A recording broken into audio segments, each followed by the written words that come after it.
Hi everyone, welcome once again to my channel. I am Chotu Ram Saini, currently pursuing MBBS first year MRMC Medical College, Ambedkarnagar UP.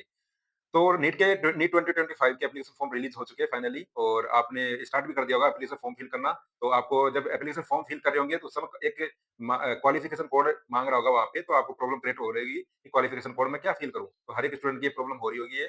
तो मैं आज इसके regarding ही मैं ये video लेकर आया हूँ कि आपको कौन सा कोड यूज करना है वहाँ पे। तो आप ये स्क्रीन पे देख रहे होंगे। तो टू द पॉइंट मैं इसको एक्सप्लेन करने वाला हूँ कि आपको कौन सा कोड आप यूज करेंगे वहाँ पे, ठीक है? तो वीडियो को स्टार्ट करने से पहले मैं ये बता देता हूँ कि नीट 2025 में कौन स्टूडेंट्स अपीयर हो सकते हैं, कौन से स्टूडेंट है जो अपीयर हो सकते हैं। तो देखिए, सबसे पहले एज वाला लिमिट आ जाती है कि 17 ईयर कंप्लीट जिस स्टूडेंट ने 31 दिसंबर 2025 तक कर लिया होगा, वो स्टूडेंट नीट 2025 में अपीयर हो सकता है। इसके बाद अगर 17 ईयर से अबव कितने भी एज होगी, यानी ओवर एज लिमिट नहीं है इसमें।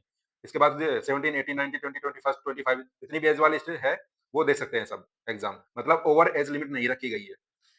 और स्टूडेंट्स के पास क्या होना चाहिए, पीसीबी होनी चाहिए और इंग्लिश सब्जेक्ट होनी चाहिए 12th बोर्ड के अंदर। अगर मान लो आपके पास बायोलॉजी एज एडिशनल सब्जेक्ट भी है ना, तो भी आप नीट में अपीयर हो सकते हैं। जैसे कि मान लो कोई स्टूडेंट है 12th में पीसीएम ले रखा है, बट उसमें एडिशनल बायोलॉजी भी ले रखी है, तो वो भी नीट 2025 में अपीयर हो सकता है। बात करते हैं क्वालिफिकेशन कोड की। तो क्वालिफिकेशन कोड जो एनटीए ने जो इन्फॉर्मेशन बुलेटिन दी है, उनमें दिया है कि कोड 01 से लेकर कोड 07 तक यूज करेंगे। अब वो कौन स्टूडेंट कोड 01 यूज करेगा, कोड 02 यूज करेगा, कोड 03 यूज करेगा, उसके बारे में एक्सप्लेन कर रहा हूँ। क्योंकि आप जब इन्फॉर्मेशन बुलेटिन पढ़ेंगे तो आप थोड़ा मतलब बहुत टाइम वेस्ट होगा। इसलिए मैं यहाँ सॉर्ट आउट करके यहाँ लेकर आया हूँ। तो आप यहाँ देख लेना, अच्छे से समझना इन चीजों को। मैं एक्सप्लेन करता हूँ।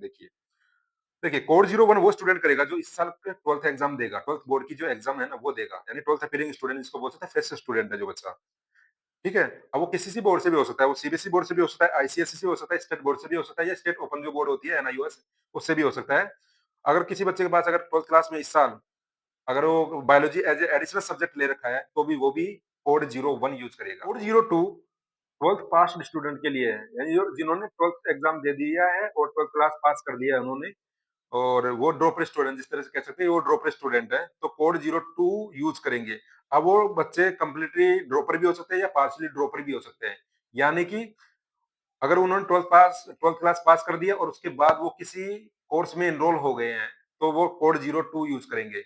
अगर नहीं भी हुए हैं, कंप्लीटली नीट पे फोकस कर रहे हैं, तो वो कोड 02 यूज करेंगे। ठीक है? अब ऐसे स्टूडेंट्स को गैप सर्टिफिकेट बना होता है ड्यूरिंग द काउंसलिंग। तो जब काउंसलिंग स्टार्ट होगी तो आपको एक गैप सर्टिफिकेट देना होता है। गैप सर्टिफिकेट बन जाता है इजीली, कोई ज्यादा प्रॉब्लम क्रिएट नहीं करता। बट इस समय जो एप्लीकेशन लगेगा उसमें कोई गैप सर्टिफिकेट की कोई जरूरत नहीं पड़ेगी, काउंसलिंग के टाइम भी जरूरत पड़ेगी। 403 उन जो कर्नाटका बोर्ड के ड्रॉपर स्टूडेंट है उनके लिए है, यानी जिन्होंने 12th क्लास पास कर ली है और वो ड्रॉपर स्टूडेंट है, कर्नाटका बोर्ड के हैं, तब वो कोड 03 यूज करेंगे। अब देखिए, अब जो कर्नाटक बोर्ड के जो फ्रेश स्टूडेंट है, यानी कि जो इस साल 12th बोर्ड भी देंगे और नीट की एग्जाम भी देंगे, तो कोड 01 यूज करेंगे वो। बट अगर जो ड्रॉप स्टूडेंट है कर्नाटका के, तो वो कोड 03 यूज करेंगे। कोड 04 वो स्टूडेंट यूज करेंगे जो 12th क्लास पास करने के बाद उन्होंने किसी प्रोफेशनल डिग्री के में इनरोल हो चुके हैं, यानी प्रोफेशनल डिग्री का जो कोई कोर्स है उसमें इनरोल हो चुके हैं। जैसे कि कोई बीएमएस हो गया, बीडीएस हो गया, बीएचएमएस हो गया, बीयूएमएस हो गया, या बीएससी नर्सिंग भी हो गया, बी फार्मा है, उसमें भी अगर इनरोल है, तो वो कोड 04 यूज करेंगे। अब ऐसे स्टूडेंट्स को भी जब ड्यूरिंग काउंसलिंग होगी, उस समय एक गैप सर्टिफिकेट देना होता है। काउंसलिंग के टाइम एप्लीकेशन फॉर्म फिल करोगे, उस समय कोई गैप सर्टिफिकेट नहीं लगेगा। तो क्या बात हुई कि जो 12th क्लास पास कर लिया और उन्होंने किसी प्रोफेशनल डिग्री के अंदर इनरोलमेंट है, तो और फिर वो नीट की एग्जाम दे रहे हैं इस साल, तो वो कोड यूज करेंगे, कोड 04। कोड 05 बीएससी के फर्स्ट ईयर, सेकंड ईयर या थर्ड ईयर में भी है जो स्टूडेंट्स हैं, वो कोड 05 यूज करेंगे। बट शर्त ये है कि उनके 12th क्लास में पीसीबी और इंग्लिश होनी चाहिए, और बीएससी के जो first year, second year, third year जो सेमेस्टर है, उनमें पीसीबी में से कोई दो सब्जेक्ट होनी चाहिए, या तो पीसी हो या सीबी हो, यानी केमिस्ट्री बायोलॉजी हो या फिजिक्स बायोलॉजी हो। तो इनमें से कोई दो सब्जेक्ट एटलीस्ट होनी जरूरी है in the BSc first year, second year, third year में। ठीक है?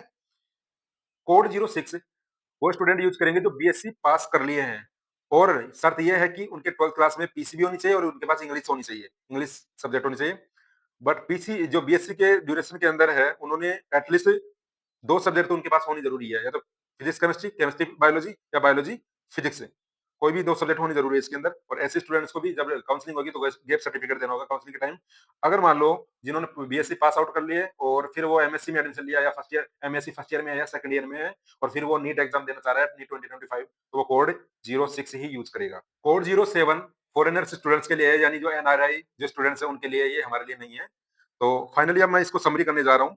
तो देखिए, कोड 01 कौन यूज़ करेगा? जो फ्रेश स्टूडेंट है, 12th क्लास के में जो फ्रेश स्टूडेंट है, जो इस साल 12th एग्ज़ाम देंगे और साथ-साथ नीट की भी एग्ज़ाम देंगे, तो कोड 01 यूज़ करेंगे। अगर कोई ड्रॉपर स्टूडेंट है, यानी 12th पास कर लिया हो उसने और वो या तो कंप्लीटली नीट पे फोकस कर रहा है या पार्शियली या किसी भी कोर्स में एनरोल है, तो कोड 02 यूज़ कर सकता है। यानी कि कोड 02 हमारे लिए सेफेस्ट है, एक एक तरह से कोड सेफ कोड है ये। अगर कोई बच्चा 12th क्लास पास कर लिया और वो कुछ भी कर रहा है, या ये को किसी भी कोर्स में एनरोल हो रहा है या नहीं हो रहा, कंप्लीटली वो ड्रॉपर स्टूडेंट है, तो कोड 02 यूज़ करेगा। अगर किसी कोर्स में एनरोल भी है, तो कोड 02 यूज़ करेगा, अगर उसकी समझ नहीं आ रही है तो चीज़ें, ठीक है? और कोड 03 कौन यूज़ करेगा? जो कर्नाटक के ड्रॉपर स्टूडेंट्स हैं, कर्नाटक बोर्ड के ड्रॉपर स्टूडेंट्स करेंगे। और कोड 04 जो किसी भी प्रोफेशनल डिग्री में एनरोल है, वो स्टूडेंट यूज़ करेंगे, जैसे बीएससी नर्सिंग हुई, BMS, BHMS, BDS, B pharma वाली में। और कोड 05 करेंगे BSc first year, second year वाले स्टूडेंट्स या थर्ड ईयर वाले स्टूडेंट्स। और कोड 06 बीएससी पास स्टूडेंट, यानी जिन्होंने बीएससी की डिग्री उनके पास है, कोई भी ग्रेजुएशन डिग्री अगर उनके पास है, तो कोड 06 यूज़ करेंगे। कोड 07 एनआईडी स्टूडेंट्स करेंगे। तो ये सब चीज़ें आप अच्छे से इसको वीडियो को ध्यान से देखना और इसके अकॉर्डिंग ही आप एप्लीकेशन फॉर्म में अपना कोड यूज़ करना वहाँ पे। अगर फिर भी अगर बा इसके बाद भी अगर कोई प्रॉब्लम आती है, तो आप कमेंट सेक्शन में मुझे पूछ सकते हैं और मैं रिप्लाई देने की कोशिश करूँगा।